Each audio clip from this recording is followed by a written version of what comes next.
Hi, this is Alan with frontendaudio.com. Today we're here with the Phoenix Audio Nicerizer 16 summing bus.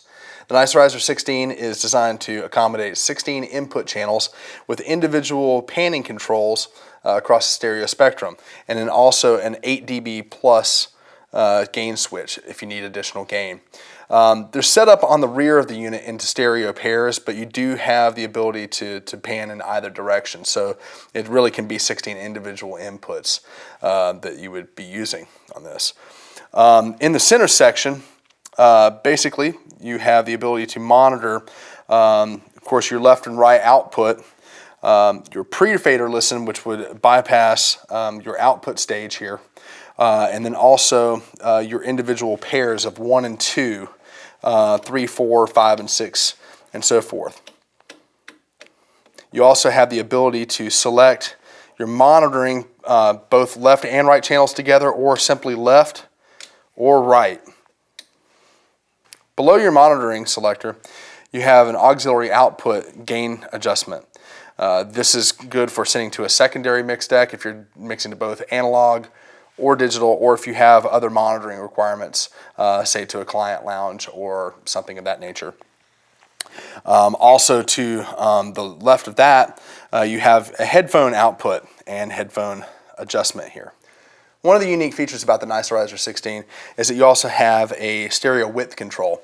You have a hard bypass and an input switch here, which allows you to basically adjust the stereo imaging to up to 25% wider a signal or more narrow, depending.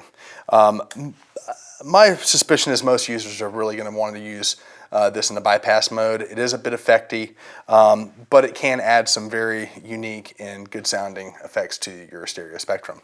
The output selector switch allows you to switch between several different monitoring options. Your main left and right mix, a pre-fader listen bypassing the output of the output stage, your auxiliary output, and then also your 2-track return. So if you're monitoring the output of a recorder, that's where you want to go. You also have the ability to monitor stereo pairs. So if you're sending out stereo stems out of your DAW, then basically you can listen to 1 and 2, 3 and 4, 5 and 6, and so on and so forth. Finally, below the stereo width control is your main output fader. On the rear of the unit, you'll find the 16 Xlr inputs set up in stereo pairs, but again, they are individual inputs with the individual pans on the front. To the right of the Xlr inputs, you'll find the insert here, which is actually an unbalanced insert. So tip is send, ring is return, sleeve is your common. Below that, you're going to find the auxiliary output jacks. And then below that, you'll find a 2-track return, which is a good way to monitor either a DAT machine or the output of a recorder. This is selectable again on the front panel as an option to monitor. Your main outputs will be to the right of that, and of course your power cable here. The power section also is selectable between 120 volts and 230 volts. The Nicerizer 16 really is the perfect product for someone who's looking to add depth and dimension back into their mixes that they've just not been able to achieve within the box mixing. The individual inputs and the panning controls allow you to take advantage of the best of both worlds. The digital automation in the mixers of any of your DAW programs out there, like from Pro Tools to Logic and all the other ones in between. And then also the advantages of going with high voltage through the analog summing system.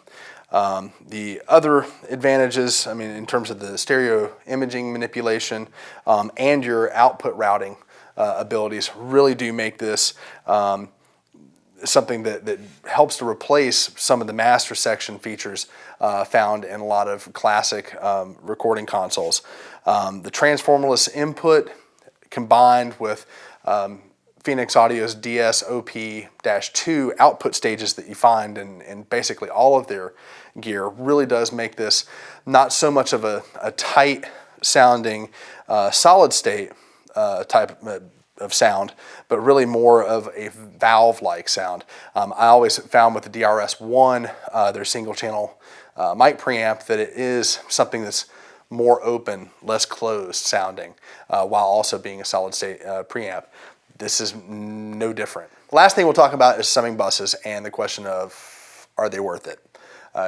Really, this is going to come down to your personal preferences and your particular studio and the type of music that, or audio that you're working on.